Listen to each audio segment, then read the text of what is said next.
We continue our discussions on vaccines and vaccinations. In fact, exploring their potential to what I call three mountain ranges of global health challenges. If you combine them, it's probably impossible to address all of them simultaneously. But number one is non communicable diseases, a whole range of them. Then you have infectious diseases that continue to evolve every now and then. And then you have allergies that keep coming from season to season. Based on the promise of vaccines that we've seen in 20th century in eradication of certain diseases and in fact bringing down diseases like measles, mumps, rubella to an extent that we now even take them for granted. It's worth exploring and discussing with our guest, Professor Nikolai Petrovsky, how is the landscape of vaccine potential against non-communicable diseases like diabetes, hypertension, and cancers. He also discusses what makes the HIV so fastidious and so clever that so far we're failing in our efforts to evolve an effective vaccine against the HIV. Take a listen. A lot is being talked about cancer vaccine. They've had Russia probably announced some excellent results for their vaccine candidate. There are also an explosion of non-communicable disease. Looking forward in future, your opinion on developing vaccines for these non-communicable diseases, which are, as I said, that almost seem to be in every household across the globe. Yeah, look, so there's two parts to that question, and one would be why are we seeing what appears to be an explosion of chronic diseases, where from at one end of the spectrum more cancer, more Alzheimer's disease, to the other end of the spectrum like more autism and developmental disorders in children and allergies.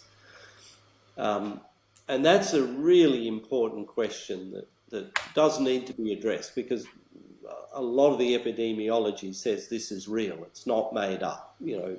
Even when you control for age and increased diagnosis and easier means of diagnosing these conditions, it's clear these conditions are increasing.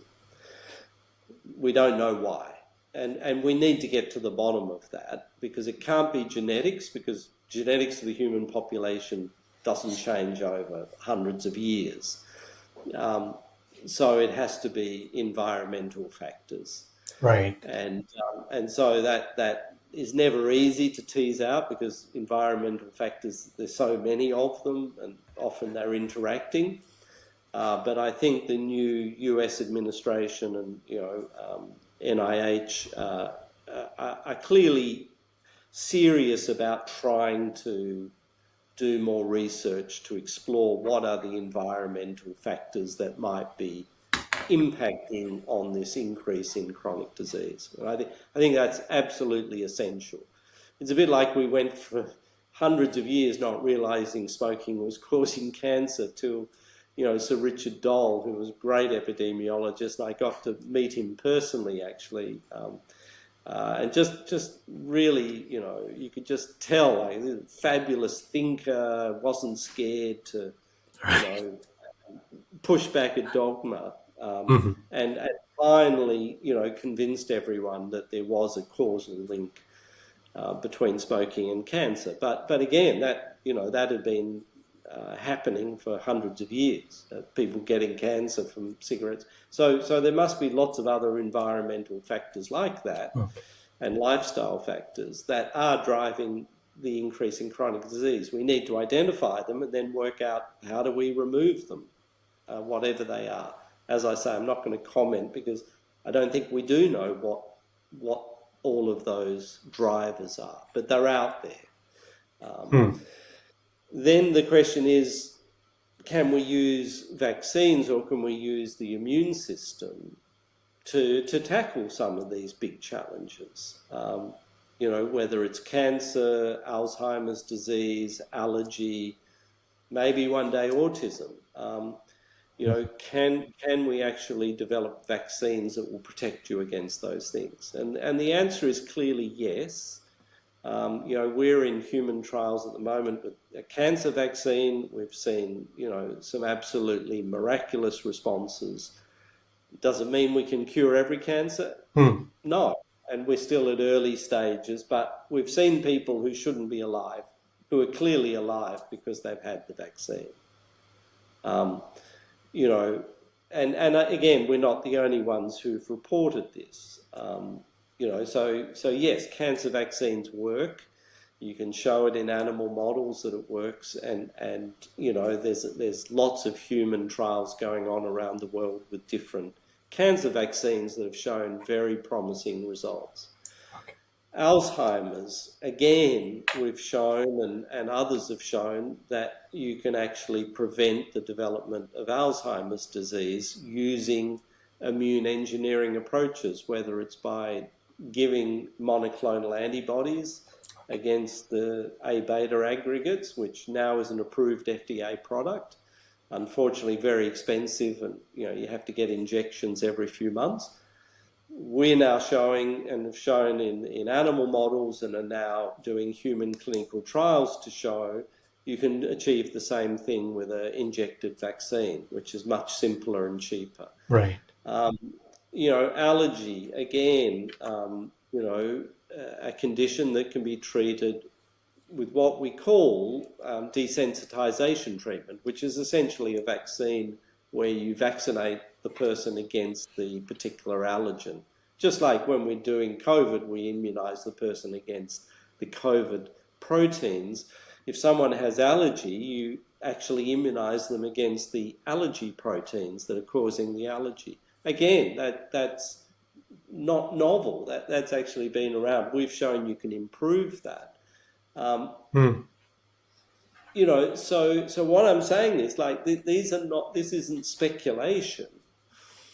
There's absolutely robust data saying that all of these conditions can be treated with a vaccine immunoengineering approach. Right. Do you know what I mean? And that's only the starting point. As I say, I could talk to you all night about vaccines against high blood pressure, against diabetes, which is where I actually started 30 years ago, and my PhD was developing a vaccine against diabetes. Like, there's almost nothing that conceptually couldn't be treated with a vaccine. So yes, and it's not, as I say, speculation. There's hard data. It's just getting these things through the clinical trials and getting them into approved products, which is happening. Another aspect, Dr. Petrosky, that I just noticed in my notes, and we just can't close before briefly discussing it, the vaccination, the state of vaccine development against diseases like HIV, tuberculosis, and malaria. I was wondering that every country has the right to follow its own epidemiology, to follow its own, and they do. It's natural, of course. The industrialized nations have great infrastructure, terrific human resources, and all sorts of funding to develop what suits them or what afflicts their population. So, is this what appears like a delay in developing vaccines, effective vaccines against HIV, TB, and malaria, is because they're more concentrated in the developing world, where the infrastructure, vaccine development, and clinical research in general is limited, both in terms of capacity and maybe in terms of priority. Is this No. Look, that's I think unfair, because the NIH, which is the US National Institutes of Health, which is one of the biggest research funders in the world, have poured unbelievable amounts of money right? into those problems: HIV, tuberculosis, and malaria. Okay. And I've seen it. We're talking, hundreds of billions of dollars over the last 20 years. So it's not for lack of resources. That's more than's been spent on most other vaccines. Probably more than's been spent, say, on cancer vaccines, on HIV. And yet, it's difficult. Now, the reason it's difficult, and this is interesting, because I would argue, cancer vaccines, allergy vaccines, Alzheimer's vaccines are actually much simpler than HIV and tuberculosis and malaria. The reason why is with HIV, malaria, and tuberculosis, we're dealing with intelligent organisms. Right. Mm. These are live beings that we're tackling. So unlike even a cancer or Alzheimer's, which is a build-up of an abnormal protein, where we just have to induce the right type of immune response against that. The trouble here, we're dealing with an intelligent enemy. That enemy doesn't stand still. That enemy dodges, weaves, ducks, It's a clever hides. enemy. And HIV is the ultimate, I guess, intelligent enemy. It seems to have every trick in the book and more still. Really? And so trying to beat a really intelligent enemy is harder than trying to tackle a disease which is just a static disease. And so interestingly, yes, I believe we'll have cancer vaccines and Alzheimer's vaccines almost certainly before we have an effective HIV vaccine. Because with the previous two, we don't have the same challenge of having to deal with an intelligent enemy who's really able to adapt and get around everything we're trying to do. And again, malaria and tuberculosis, again, they're well-established human pathogens that know us better than we know ourselves. They haven't just recently crossed over from an animal like COVID-19. These organisms have been, in humans for thousands of years, or at least in monkeys in the case of HIV. As I say, they know us better than we know ourselves, and that makes them incredibly difficult foes. I'm still a believer that with enough effort and enough science, one day we will get there. But there are many other things that will get there first, and which isn't to say that there aren't resources going still into HIV, malaria, and tuberculosis, because there are, and as I say, very, very significant resources. So it's not that the first world, ignoring third world diseases. Do you know what I mean?